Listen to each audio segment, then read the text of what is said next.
નિર્વાણ તિથિ નિમિત્તે એકત્ર આદરણીય બ્રહ્મદેવો, દરેક મંડળથી પધારેલા પ્રમુખશ્રીઓ, મંત્રીશ્રીઓ, આ સંસ્થાના પ્રમુખશ્રી, મંત્રીશ્રી અને સમગ્ર બ્રહ્મ સમાજ ભાઈઓ બહેનોને બાળકો, મને પૂજ્ય બાપુનું એક પુસ્તક હતું, મેં વાંચ્યું. એમાંથી એક પ્રસંગ મને વાંચો એના પછી મને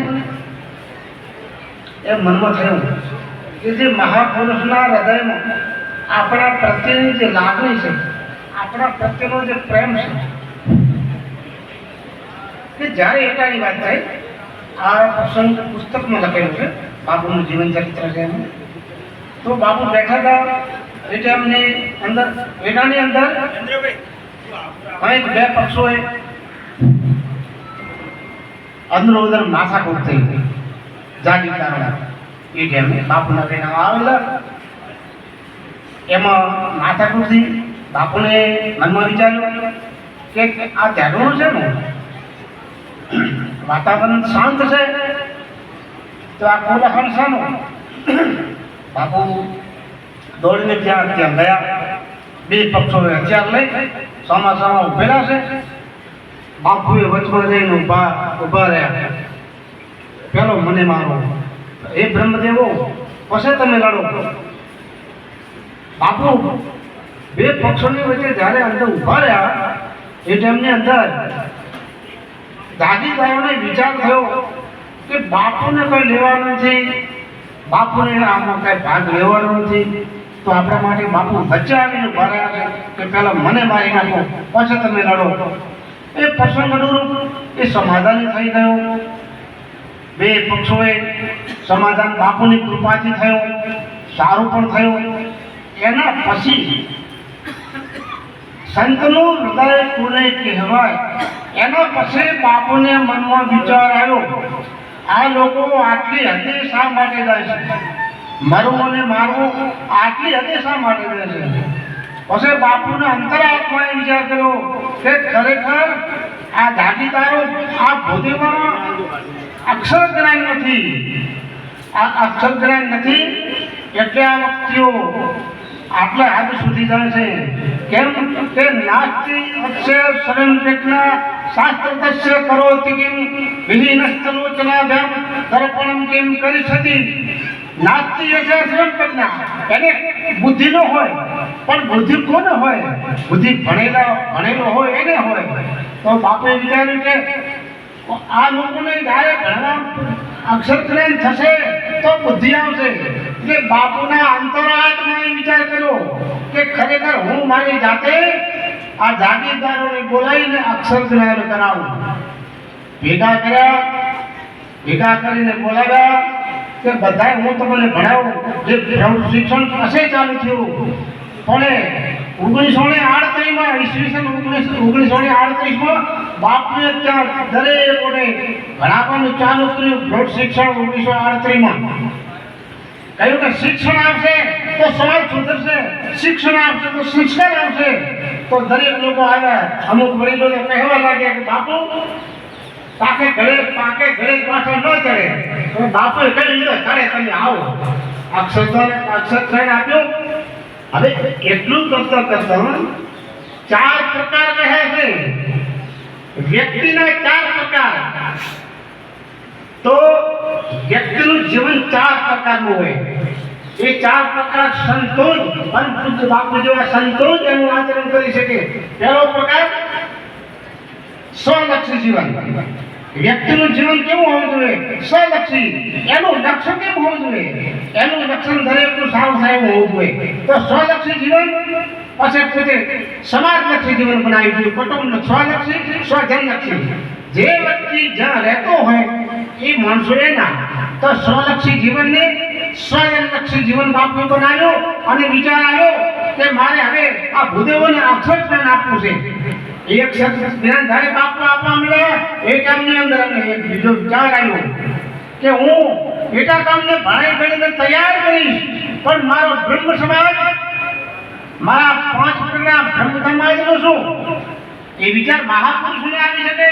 તમે વિચાર કરો, જ્યાંથી નાની ઉંમર ભજન કરવાની ઉંમર, પણ પોતે શું વિચાર્યું કે યોગી થવા કરતા ઉપયોગી થવું સારું, મારું જીવન લોકોને ઉપયોગી હોવું જોઈએ, એ લક્ષ્ય ધારણ કરી અને બાપુએ સ્વલક્ષી, સ્વજનલક્ષી અને સમાજલક્ષી જ્યારે અમને વિચાર આવ્યો કે એટા તો હું એટાને ભણાવીશ અને એટાના લોકો ભણી કરીને તૈયાર થશે. પણ આ યુગની અંદર 60 વર્ષ પહેલા જ્યારે આપણો સમાજ વ્યસનોમાં ડૂબેલો હતો, એટાને એ પુસ્તકમાં લખેલું છે કે લોકો હોકા પીતા હોકા, અત્યારે વ્યસન પતી નાખ્યું છે. પણ એ ટાઈમે બાપુએ કહ્યું કે હવે મારો સમાજમાં શું, એક નહીં આખું મારો બ્રહ્મ સમાજ. તો બાપુએ એ વિચાર સમાજલક્ષી જીવન રાખી અને બાપુએ વળી ભાગનું બનાવી. એ બાપુએ આપણા માટે, આપણા જીવનના ઉત્કર્ષ માટે, આપણા જીવનના વિકાસ માટે, આપણા બાળકોના સંસ્કાર અને શિક્ષણ માટે, અને પછી બાપુએ વિચાર કર્યો એટલું શિક્ષણ ને બ્રહ્મ સમાજ ગાયત્રી ઉપાસક હોવો જોઈએ, સંધ્યા શિબિર અને યજ્ઞોપવિત શિબિર રાખી અને કપિલેશ્વર મહાદેવમાં અત્યારે એમાં કેટલાય વડીલો કદાચ આમ હશે, કદાચ એમાં ભાગ લીધો છે. જે મહાન જે પુણ્યશાળી આત્મા હોય બાપુની હાજરીમાં અમે પણ હશે કદાચ એ ટાઈમે જમીનમાં ભાગ લીધો. એવા બાપુએ એ પણ વિચાર કર્યો છે એટલું શિક્ષણ કરવું છે. શિક્ષણની સાથે સંસ્કાર જે હોય તો સામાજિક, કૌટુંબિક છે, સામાજિક છે, એ સમતુલાને સૂચવાય. એટલે બાપુ યજ્ઞોપવિત અને સંધ્યા શિબિર ઉજવી. એ પછી બાબરમ પણ બાપુએ બાબરમાં સંધ્યા શિબિર ઉજવી. અત્યારે પણ સંધ્યા શિબિરનો કાર્યક્રમ ભાઈ આસો ચોથનું આયોજન કરવાનું છે. પ્રમુખશ્રીએ વાત કરી, આપણે દરેકને એમાં સહયોગ આપવાનો છે. કેમ કે એટલું શિક્ષણ જણાવવું છે, એટલા પૈસા સંપત્તિ, એટલું અર્થ, સંસ્કાર વગરનો અર્થ એટલે લક્ષ્મી, સંસ્કાર વગરની લક્ષ્મી અનર્થ ઉભો કરે, અનર્થ ઉભો કરે. એટલે સંસ્કાર સાથે બાપુએ આપણને શિક્ષણ આપ્યું છે. તો આ અનુસાર બાપુએ અત્યારે આપણે જે આપણા મંડળો ચાલે છે, આપણે જે બાબર બોર્ડિંગ ચાલુ બાપુએ કરી અને બાબર બોર્ડિંગ ચાલુ કર્યા પછી બાપુએ દીર્ઘ દ્રષ્ટિથી બીજો પણ એક વિચાર કર્યો કે અત્યારે બનાસકાંઠા જિલ્લામાં 7 ગણાય છે, એ ટાઈમની અંદર ગણાતો. તો હવે કદાચ વધારે શિક્ષણ માટે શું કરવું, તો એ દીર્ઘદ્રષ્ટિ રાખીને બાપુએ પાટણમાં બોર્ડિંગ બનાવી. આપણા માટે જેણે જીવન અર્પણ કર્યું છે, આપણા માટે જેમણે શ્વાસ આપણી ચિંતા કરી છે, તમે વિચાર તો કરો કે અમને કવિઓ કહે છે કે પદે કૂવો તો સરિતા નીકળે, મહાભારત થાય તો ગીતા નીકળે. એકાના મહાભારતમાંથી ગીતા નીકળી આપણા આખા બ્રહ્મ સમાજને જે દર્શન, જે માર્ગદર્શન આપનારા પૂજ્ય બાપુના વિચારો એમાંથી જ નીકળ્યા. બે જૂથ હામાં તારે વધવા તૈયાર છે. એ ટાઈમની અંદર બાપુએ વિચાર કર્યો કે આ જૂથવાદ ક્યાં સુધી ચાલુ છે, જ્યાં સુધી ભણી કરીને વ્યક્તિ તૈયાર નહીં થાય ને ત્યાં સુધી આ ચાલુ જ રહેવાનું છે. શિક્ષણ આપશે તો ઓટોમેટિક બધું મટી જાય છે. તો શિક્ષણ પ્રતાપથી આજે ખૂબ સારું અત્યારની બોર્ડિંગો દરેક ઠેકાણે વાવ, થરાદ, જે પ્રમુખ અત્યારે બેઠા છે આપણે ગાંધીનગર નિવૃત્ત, તેમાં પણ બધે કોચિંગ ક્લાસ અને ગાંધીનગર જે 2 મહિનો ચલાવી રહ્યા છે. આપણે પાટણ પણ ચાલી રહી છે, દરેકનો વિકાસ થઈ રહ્યો છે. એમાં એક હમણાં વક્તવ્ય મૂક્યું હતું સંસ્કાર બાબતનું, એ થોડુંક તમે બાળકોને સંસ્કાર આપજો. મારા યુવા ભાઈઓને એક નિવેદન કરું છું કે જ્યારે નદી પૂર આવે, નદીમાં પૂર આવે તો નદી ગમ બોળી નાખે છે.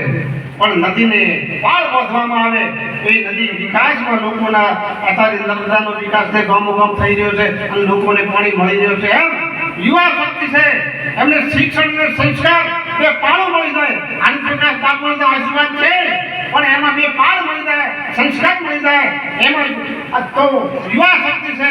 એ યુવા શક્તિનો વિકાસ થશે, સામાજિક, શૈક્ષણિક અને સંસ્કાર યુક્ત આપણે યુવાન બને એવું બાપુનું સપનું હતું. સપનું ધીમે ધીમે સાકાર થઈ રહ્યું છે.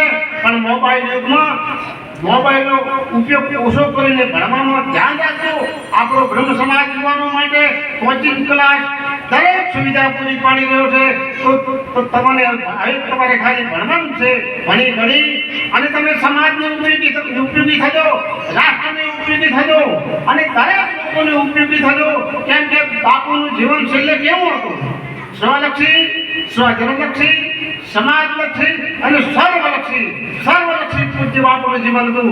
18 વર્ષ બાપુને માનતા હતા. એનું પવિત્ર જીવન નું હતું. એ જીવનની સાફ દરેકના લોકોમાં પડતી હતી. એ જીવન હતું. બીજું બે શબ્દો કહીને વાણી વિરામ આપીશ કે અત્યારે પહેલા પણ બાપુ જો સમાજ સુધારણા માટે એ પુસ્તકમાં જુદું બે વખત એક ઘેરણી અંદર એક લગભગ કાગળની અંદર કાયદાઓ એમ કે સમાજ સુધારણા માટે આપણે નિયમો બનાવ્યા હતા.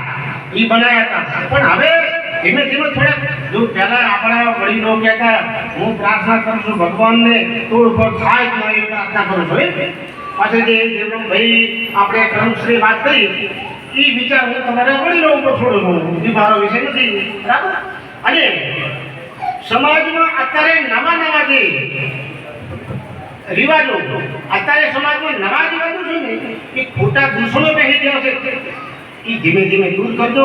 હું તો એક વિનંતી કરું છું વડીલોને કે સમાજ સુધારણા માટે નિયમો જરૂરી છે. એક કે પહેલા મેં તો સાંભળ્યું તો એન્ટ્રી પડાવો. એક વાત રહી ગયો વડીલો શું કહેતા? જોઈને વોરીએ જાતને જોખમ નહીં, પડે વાત ફાટે પણ ફીટે નહીં. આવા સંસ્કારો આપણામાં આવે એવી બાપુ સાહેબ હું પ્રાર્થના કરું છું. આપણી ભાઈ હોય કે આપણો બાળક હોય, આપણો યુવાન હોય, દરેક. પણ હવે નવા ખોટા ખર્ચાઓ છે. તો હું તો એક વાત કરી છું પ્રથમ એક મને દુઃખ થાય છે કે જો વડીલો પીતા હોય એફએમ લીધું રસ લીધું પણ નવા યુવાનોને આમાં સામેલ કરશો મત. નવા યુવાનોને આમાં સામેલ ન કરશો. પછી યુવાનો કહીને એન્ટ્રી મારવી છે. એન્ટ્રી તો તમારા સંસ્કાર હશે તે એન્ટ્રી છે. નક્કી એન્ટ્રી હાથને હાથ નથી બધું છે. બરાબર છે. એટલે હવે બીજું નવું ને સાંભળ્યું છે. હવે બેનો માટે એન્ટ્રી, દીકરીઓની એન્ટ્રી ન હોય. એ તો શક્તિનું સ્વરૂપ છે, દુર્ગાનું સ્વરૂપ છે, પૂજાની મૂર્તિ છે, સંસ્કૃતિનું એક સ્વરૂપ છે. દીકરી મર્યાદાનું સ્વરૂપ છે. એમાં એન્ટ્રી ન હોય. દીકરીઓની મર્યાદામાં તમે સંસ્કાર સારા આપજો. નવી એન્ટ્રી બંધ કરજો. અને તમારે દુઃખ થાય ને મને હું તો કહી દઉં તમને એવું લાગે એમ કરજો. ડીજે છે ને ડીજે બધા રમે, બેન રમે, બેન રમે, બીજા રમે. અને પારસી કોણ આવે છે તમને ખબર નથી તો બધા તાળી બરાબર. એટલે ખૂબ વિચારો. તમે એટલો મોટો પ્રસંગ કરો છો તો મર્યાદામાં બીજા લોકોને માર્ગદર્શન આપે આપનારા. અને પાછળ ગુરુતે આવે કોને કહેશો તમે? ઘણા દૂષણો છે સમાજમાં જે મસ્તકથી માણી કોણી સુધી મર્યાદામાં આપી આપણે દીકરીઓ કે બેન દીકરીઓ કે માળીઓ હોય કે બરાબર હતી. ધીમે એન્ટ્રી જેમ ન રાખો. અમને બેઠા દુઃખ થાય. દીકરીઓની એન્ટ્રી ન હોય ભણાવજો, સંસ્કાર આપજો. અને હવે એક શ્લોક બોલીશ. આ શ્લોક શેનો છે? ચંડી પાઠનો છે. યા શ્રી સ્વયં સુકૃતિનામ ભવનેષુ લક્ષ્મે પાપાત્મનામ કૃતધિયામ હૃદેષુ બુદ્ધિ શ્રદ્ધા શતામ કુલજના પ્રભવસ્ස લજ્જા કામતા નતા પરિપાલયતે. અંબાજી ચંડી માતા દુર્ગા માતા કહે છે કે હું તમારા ઘેર છું પણ તમને ખબર નથી. આપણે ઘેર લક્ષ્મીનો વાહો છે. તમારા પાસે ભગવાનની ખૂબ લક્ષ્મી આપી એટલે યા શ્રી સ્વયં સુકૃતિનામ લક્ષ્મી આપી છે. તમે સારા કામ કરો છો. લક્ષ્મી દેખાય છે, સારા ઠકાણે વાપરો છો. લક્ષ્મી દેખાય નહીં. માતાજી કહે છે મારો વાહો તમારે ઘરે છે, મેં તમને તમારો કે મારો વાસો છે તમે સારા કાર્યમાં વાપરો છો. એ દેખાય નહીં. એ ચંડી પાઠનો શ્લોક કુમાર કરે છે. લક્ષ્મીનો વાસ આપણે ઘેર છે. આ શ્રી સ્વયં સતીરામ ભવે પાપાત્મનામ કૃતધિયામ હૃદેષુ બુદ્ધિ. પાપીઓના હૃદયમાં પાપીઓના ઘરે પણ મારો વાસ હોય છે. પણ બાપ મના મધ્યમ હૃદય બુદ્ધિ એ બુદ્ધિનું ચક્ર કઈ રીતે ફેરવી નાખો ન આલવા ઠકડે ન આલે બીજા પૈસા બીજે ઠકડે અને ત્રીજી વાત શ્રદ્ધા સતમ કુલજન પ્રભવસ્ય લજ્જા તમારે ઘેર હું મર્યાદા સ્વરૂપે લજ્જા સ્વરૂપે આબરૂ સ્વરૂપે દરેક માતાઓમાં દીકરીઓમાં બિરાજેલીશું પણ લજ્જા સ્વરૂપે મર્યાદા સ્વરૂપે ચંડી પાઠ પુરવાર કરે છે તે આ જે મર્યાદા છે લજ્જા છે આબરૂ છે આપણી મર્યાદા છે એ સ્વરૂપે દેવી આપણે ઘેર બિરાજેલી છે એ મર્યાદા આપણે દૂર ન કરીએ અને પરમ પૂજ્ય બાપુના જે શિક્ષણનું કાર્ય છે સંસ્કારનું કાર્ય છે વ્યસન મુક્તિનું કાર્ય છે અને તમામ પ્રકારના કાર્ય બે કાર્યોમાંથી એક સમાજમાંથી જે દૂષણો છે નવા રિવાજો કરજો અને આ બજારાના દૂષણ છે અલગના વખતે ઓછા કરજો ખૂબ સારું ઓછા કરજો વડીલોને કહેવાનું છે લીધું ભગવાન તમને લો તો ખૂબ આપે અને ખૂબ હું ભગવાનને પ્રાર્થના કરું તમારું આરોગ્ય સારું રાખે યુવાઓને યુવામાં દૂરતા ને બિલકુલ અને બીજું એ પૂરું આજે દૂર કરજો ખૂબ ખૂબ દાતાઓને ધન્યવાદ મને ખૂબ આનંદ થયો કે આ દાતાઓને ખરેખર આમ તો આ સંસ્થામાં જ્યારે જોરદાર દાતાનો ભંડાર જ્યારે હોય તો મેં કાંઈ ધામ નહોતું ને ત્યારે ખૂબ ખૂબ દાતાઓ તમે ખૂબ આપ્યું છે તમારા ખૂબ ચાલે છે અને એક નકળો શ્લોક બોલીને વાળીને વિધાન આપીશ કે સુપાત્ર દાનાથ ભવે ધનાઢ્યો સુપાત્ર આપણાથી આનાથી સુપાત્ર કયું વિદ્યાદાન મળે છે સંસ્કાર મળે છે સુપાત્ર દાનાથ ભવે ધનાઢ્યો ધન પ્રભાવેન કરોતિ પુણ્યમ ધનના પ્રભાવથી પૂર્ણ કરે છે પુણ્ય પ્રભાવેન સુલોકવાસી અને પુણ્ય